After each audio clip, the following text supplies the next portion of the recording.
अस्सलाम वालेकुम and welcome to channel लशपश एमएसआर। मैं हूं आपका host Naeemur Rahman. Climate change का टॉपिक हमने कल भी डिस्कस किया था अपनी पहली वीडियो में और इसको कंटिन्यू करेंगे और ये सर्टेन करने की कोशिश करेंगे कि क्या क्लाइमेट चेंज एक मिथ है या रियलिटी है। क्योंकि आज से तकरीबन 3 से 4 डिकेड पहले आम लोगों में ये तासुर पाया जाता था कि जो क्लाइमेट चेंज है वो एक मिथ है और एक प्रोपेगेंडा है और इसके अलावा कुछ भी नहीं है। इस पर हम बात करेंगे। इससे पहले आपसे रिक्वेस्ट है कि हमारे चैनल को लाइक करें, सब्सक्राइब करें और कमेंट करें। और अगर वीडियो अच्छी लगे आपको तो उस पर आप अच्छे अच्छे लाइक्स दें, कमेंट्स दें। और अच्छी ना लगे और आपकी नज़र में मज़ीद इसको बेहतर बनाया जा सकता है तो आप अपने कमेंट्स में हमें अपनी सजेशन से ज़रूर आगाह कीजिएगा। तो चलते हैं अपने टॉपिक की तरफ, क्लाइमेट चेंज एक मिथ और रियलिटी की तरफ। तो जैसे हमने अभी जिक्र किया कि जैसे कोल्ड वार के एरा में और अफ़गान वार के दौरान 80s में उसके अलावा जब भी उनके जितने वर्ल्ड पावर थे उनके बड़े बड़े इश्यूज चल रहे थे तो उस वक्त ये कंसेप्ट पाया जाता था आम लोगों में कि क्लाइमेट चेंज जो है वो मिथ है, वो कोई रियलिटी नहीं है। क्या कर रहे हैं वर्ल्ड पावर्स, हमारी अटेंशन डाइवर्ट कर रहे हैं जो इश्यूज हैं मेन। और इसको बाद में आगे चलकर इन्होंने नेगेट भी किया इन चीज़ों को, मगर उस वक्त की एक मिथ थी कि ये एक कोई रियलिटी नहीं है। हाँ, कुछ लोग वाकई उस वक्त भी फार साइटेड थे, प्रैक्टिकल थे, उनको पता था कि ये एक मिथ नहीं है, एक रियलिटी की तरफ है। एक रियलिटी है, एक ऐसी रियलिटी है जिसको जितना जल्दी हो सके हम कन्फ्रंट करेंगे, फेस करेंगे, तभी जाकर जो है ना इसको हम ख़त्म कर पाएंगे। क्लाइमेट चेंज एक रियलिटी है। ऑलमोस्ट 97% साइंटिस्ट जो हैं वो एग्री करते हैं कि human activity is responsible for climate change. Human activity क्या है? बर्निंग ऑफ फॉसल फ्यूल्स, ये प्राइमरी ड्राइवर हैं क्लाइमेट चेंज के। उसके अलावा there are so many factors जैसे हमने पहली वीडियो में डिस्कस कर लिए थे। अलबत्ता जो मेन ड्राइविंग फैक्टर है फॉसल फ्यूल्स का जो बर्निंग है ना, वो है एविडेंस ऑफ क्लाइमेट चेंज। क्योंकि हमने ये प्रूव करना है कि क्लाइमेट चेंज एक रियलिटी है तो उसके लिए हमें एक एविडेंस की ज़रूरत पड़ेगी। और एविडेंस क्या है? आप देख सकते हैं कि इस वक्त दुनिया बहुत ज़्यादा गर्म हो चुकी है। हाटर टेम्परेचर्स, मेल्टिंग ग्लेशियर्स, आप देख रहे हैं ग्लेशियर्स का मेल्ट होना। आप ये भी एविडेंस देखें कि आप देखेंगे कि कहाँ पर ड्राउट लाइक सिचुएशन है, कहीं पर स्टॉर्म्स हैं, कहीं पर सैंड स्टॉर्म्स हैं, कहीं पर हरिकेन्स हैं, कहीं पर टॉर्नेडोज़ हैं और कहीं पर अर्थक्वेक्स हैं। कहीं पर आपको नज़र आएंगे कि वहाँ पर फ्लड्स आए हुए हैं। तो ये जो चेंज इन वेदर पैटर्न्स हैं ये एक्चुअली इसकी निशानदेही करते हैं, इंडिकेट करते हैं कि क्लाइमेट चेंज एक रियलिटी है। उसके अलावा वेदर एक्सट्रीम वेदर कंडीशंस हैं, चेंज इन प्रेसिपिटेशन पैटर्न है, सीवियर स्टॉर्म्स, हार्ड टेम्परेचर्स, ये सारी इंडिकेशन है टूवर्ड्स के क्लाइमेट चेंज रियलिटी है। तो आज तक क्या स्टेप्स लिए गए हैं? आपको जैसे हमने बताया कि पहले एक परसेप्शन पाया जाता था कि क्लाइमेट क्लाइमेट चेंज ऐसा कुछ भी नहीं है। ये तब पता लगा कि जब एक यूनाइटेड नेशन की एक्जेले कमेटी जिसका नाम था inter governmental panel on climate change ने अपनी एक असेसमेंट रिपोर्ट जारी की 1990 में। तो उन्होंने वार्न किया कि क्लाइमेट चेंज एक रियलिटी है और जितना जल्दी हो सके हम जाग जाएं तो अच्छा है। तो उस वक्त international community jumped into action. As a result 1992 on the on the platform of United Nation एक फ्रेमवर्क जिसको नाम दिया जाता है United Nations framework convention on climate change, वो अडॉप्ट किया गया था। वो एक मल्टीलेटरल एक ट्रीटी थी जिसको अडॉप्ट किया गया 1992। ये एक बुनियाद थी, एक बेसिस था, एक फंडामेंटल पॉइंट था जहाँ से यूनाइटेड नेशन ने इसको रियलाइज़ करवाना शुरू कर दिया कि क्लाइमेट चेंज एक रियलिटी है और इसको हमने मिलकर करना है। उसके बाद एक संगे मील जिसको हम कहते हैं, एक बिल्डिंग ब्लॉक जिसको कहते हैं या एक माइलस्टोन कहते हैं, वो था क्योटो प्रोटोकॉल। क्योटो एक जापान का एक छोटा सा शहर है जहाँ 1997 में सारी दुनिया ने, जितने भी वर्ल्ड पावर थी, major countries of the world, almost 160 nations, they came together and discussed and deliberated on the climate topic. As a result, Kyoto Protocol was adopted in 1997 and it came into effect in 2005। और उन्होंने ये बाकायदा एक agreement किया और legally binding agreement किया कि हमने ग्रीन हाउस गैस इमिशंस को रिड्यूस करना है। क्या उन्होंने रिड्यूस किया?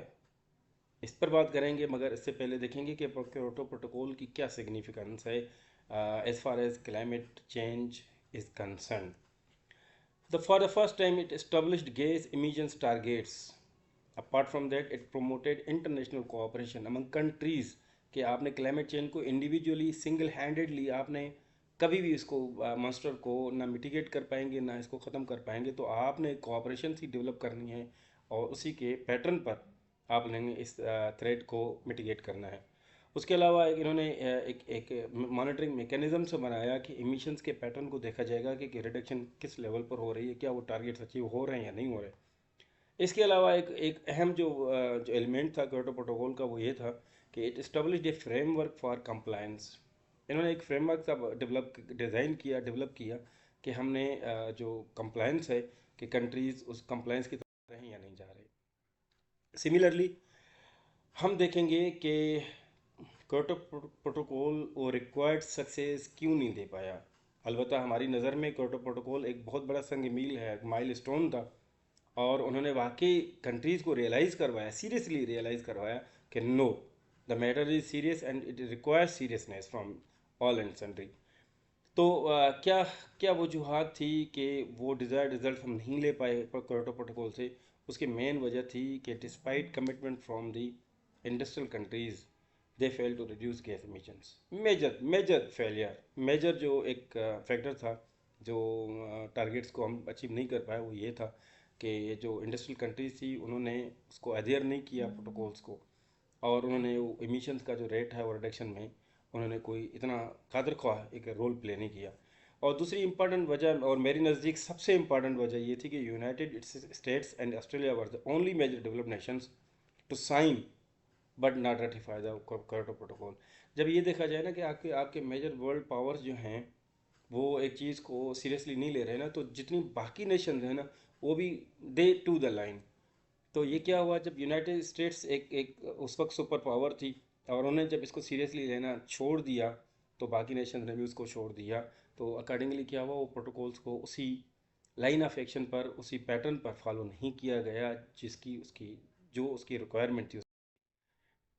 अब क्या है हालात, क्या अब दुनिया ने इसको सीरियस ले लिया है? Yes, the world has realised it and it is constantly working towards reduction of chlorofluorocarbons, reduction of greenhouse gas emissions.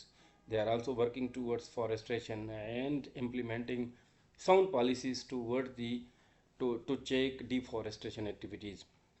उसके उसी हिसाब से अगर देखेंगे तो पेरिस एग्रीमेंट था, जो है पेरिस एग्रीमेंट है 2015 का, it developed and laid certain parameters के सारी दुनिया के जितने भी ममालिक हैं उन पैरामीटर्स को फॉलो करेंगे। उसके अलावा वर्ल्ड रिस्टोरिंग वर्ल्ड्स इकोसिस्टम के लिए बाकायदा एक सीरीज कोशिशें शुरू हो गई हैं। एग्रीकल्चर जो सस्टेनेबल एग्रीकल्चरल एक्टिविटीज़ हैं उनको प्रमोट किया जा रहा है। बेहतरीन से क्रॉप्स लगाए जा रहे हैं जो इन्वायरमेंट फ्रेंडली हों।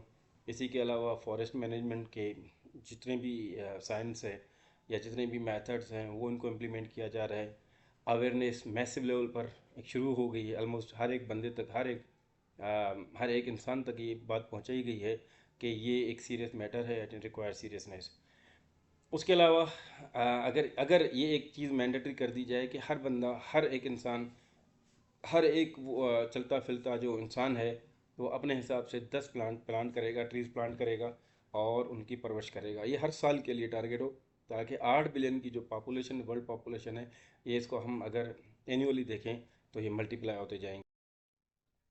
इसी के अलावा हम थोड़ा सा ये नज़र देख लें कि पेरिस एग्रीमेंट हमारे लिए क्यों इतना इम्पॉर्टेंट है। ये एक इसलिए इम्पॉर्टेंट है क्योंकि इसने बाकायदा एक ग्राउंड वर्क, एक फ्रेमवर्क रखा कि ये टारगेट्स हैं, हमने इनको अचीव करना है। सबसे पहले उन्होंने ये कमिटमेंट कर ली इंटरनेशनली सारी कंट्रीज ने मिल कर के कि we have to hold global warming below 2 degree centigrade. Internationally हमने ग्लोबल जो वार्मिंग है उसको हमने 2 डिग्री सेंटीग्रेड से आगे नहीं जाने देना।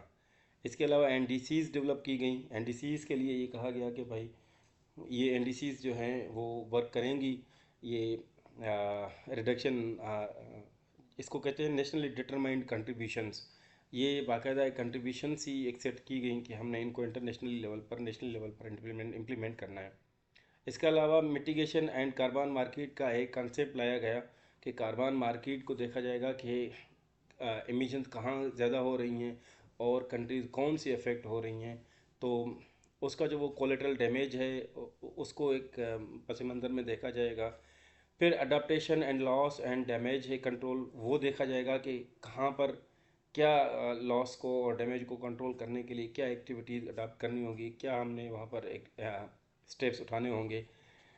सिमिलरली एक रेड का एक कंसेप्ट दिया गया कि इससे भी क्या होगा, implementation of policies and activities by national government to reduce human pressure on forest. ये एक रेड का कॉन्सेप्ट फर्स्ट टाइम दिया गया ये पेरिस एग्रीमेंट में। उसके अलावा क्लाइमेट फाइनेंस का एक कॉन्सेप्ट दिया गया कि क्लाइमेट फाइनेंस से हम क्या करेंगे, जितनी कंट्रीज़ कार्बन इमिजन्स कर रही हैं, क्लोरोफ्लोरोकार्बन्स में ज़्यादा उनका कंट्रीब्यूशन है, तो वो बाकी जितनी कंट्रीज़ हैं जो अफेक्टेड हैं उनको फाइनेंस करेंगे, ताकि वो क्लाइमेट चेंज के जो ख़तरात हैं, जो थ्रेट्स हैं, उनको मिटिगेट कर सकें। और उसके बाद हम देखेंगे कि T and capacity building, technology transfer और कैपेसिटी बिल्डिंग का एक कॉन्सेप्ट दिया गया कि इनके थ्रू हम इंटरनेशनल कोऑपरेशन करके हम अपने जितनी भी क्लाइमेट चेंज की एक्टिविटीज़ हैं इस वक्त, या जितनी भी एक थ्रेट्स चल रही हैं, उनको मिटिगेट कर पाएंगे। देखें, क्लाइमेट चेंज एक ऐसी थ्रेट है इस वक्त, अगर उसको हमने सीरियसली नहीं लिया तो गालिब गुमान ये है कि आगे चलकर हम 2050 या 2060, आज से 3 से 4 डिकेड बाद शायद बहुत सारे एरियाज ऐसे हों जो लिवेबल ना हों, जहाँ पर लाइफ का रहना मुमकिन ना हो। तो उस लेवल तक पहुँचने से पहले पहले हमने वाकई एक साउंड स्टेप्स लेने होंगे, ताकि हम आगे चलकर अपनी जनरेशन्स को सिक्योर कर सकें। Thank you for watching our videos. अगर अच्छी लगे तो लाइक करें, कमेंट करें, सब्सक्राइब करें और अपनी सजेशन से ज़रूर आगाह कीजिएगा। Thank you so much.